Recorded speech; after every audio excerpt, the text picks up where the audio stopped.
The Honourable Member for Guelph.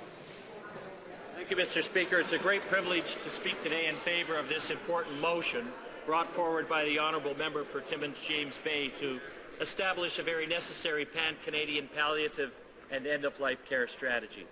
It speaks to a real and growing issue that will impact more and more of us as our population ages and as we approach a period where not only are Canadians living longer lives, but as the baby boomers reach retirement age, more Canadians than ever will be in that top tier of older age.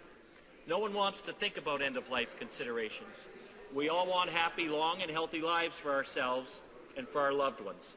Mothers and fathers, sons and daughters fall ill, often unexpectedly. The onslaught of a debilitating or even terminal illness will turn lives around, regardless of age, and bring about incredibly tough questions. It is emotional. There's no doubt about that. There are a great number of us who have experienced this. We all have stories to share. Mine is my father, Miko, a vital and active man, a long-distance runner in his youth, an established businessman and leader, and one of the longest-serving aldermen in Guelph. It shook the foundation of my entire family when he developed Alzheimer's disease. The disease and the toll it took on him fundamentally changed not only his quality of life, but it altered how my brother's sister's mother and I related to him. It's impossible to live through an ordeal like that and not consider any number of options. But I'll tell you that as terrible as the disease was, the whole experience drew us that much closer to him and our family that much closer together. I learned through experiencing it so intensely that the process of dying and everything that is associated with it can most often be a process as much for the benefit of the living as it is suffering for those dying. In that time of need is found a time to serve those dying and a time to possibly attend to unresolved issues. It is a time that would otherwise be lost if we do not care compassionately for our elderly and ailing loved ones. This might not be the same experience for everyone. We are a diverse country with an incredibly diverse populace, which is why I believe that not only must we work with the provinces to create an integrated and flexible framework, but that such a collaborative model is the one way we can fully account for the geographic differences between provinces, between cities, and even between urban and rural divides, as well as our many cultures and communities, from Canada's First Nations, Métis, and Inuit to those most recently arrived, so that good palliative care does not depend on your area code. The Canadian Medical Association defines palliative care as, and I'm quoting, an approach that improves the quality of life of patients and their families facing the problems associated with the life-threatening illness. It involves the prevention and relief of suffering by means of early identification, assessment and treatment of pain and other physical, psychological, and spiritual symptoms, end quote.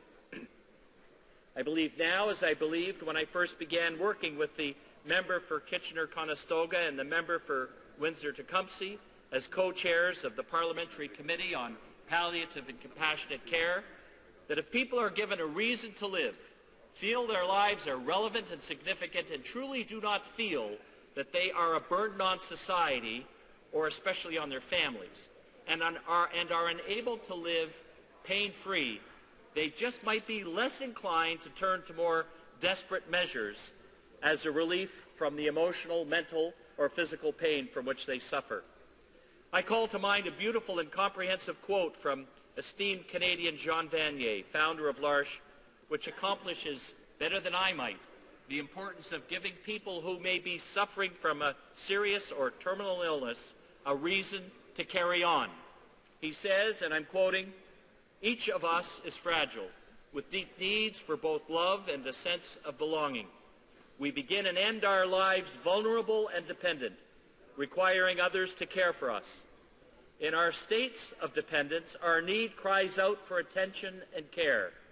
If need is well received, it calls forth the powers of love in others and creates unity around us, the gifts of the vulnerable to our world.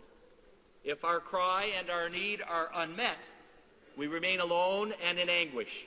The danger in our culture of productivity and achievement is that we easily dismiss and ignore as unproductive the gifts and beauty of our most vulnerable members, and we do so at our own peril, dehumanizing ourselves." End quote.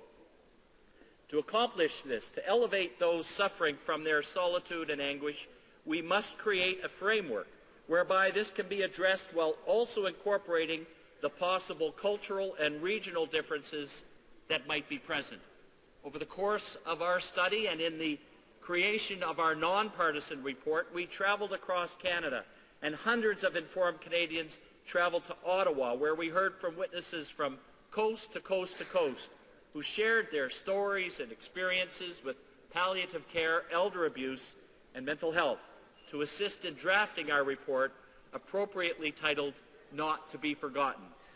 Among our conclusions after hearing from these diverse witnesses was precisely what this motion seeks to accomplish by creating a national palliative and end-of-life care strategy that would be flexible and integrated for its maximum impact on those living through end-of-life events and on the 80% of care provided by families who take up that important yet difficult responsibility. Through collaboration, the various levels of government and health and well-being stakeholders can develop and implement a nationally recognized framework with standards of care which would improve the quality of patients reaching end of life, providing the necessary tools to manage pain and provide more dignity.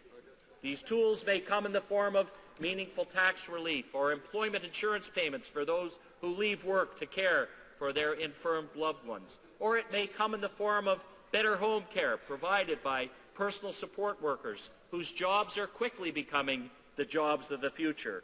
Or it may come in the form of a national standard for hospice care uniformly applied across Canada. As the member for Timmins James Bay highlighted in his speech on this motion, quote, "What we are seeing across the country is a real patchwork of services," end quote. This indeed was one of many conclusions reached in our report. He went on to highlight the inconsistency of strategies or even provision of services in cities across Canada.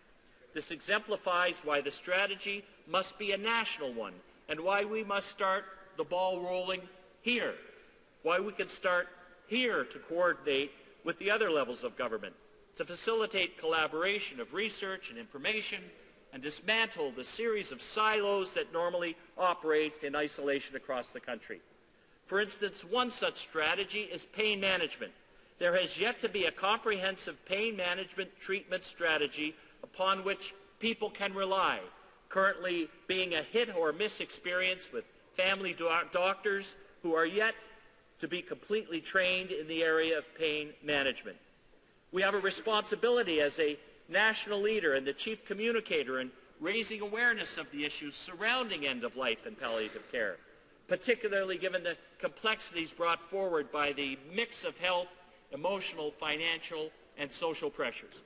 These complexities and failing to deal with them properly, whether by offering help to caregivers or hope for the dying, lead to devastating consequences of their own, one which I examined quite specifically throughout the committee's report.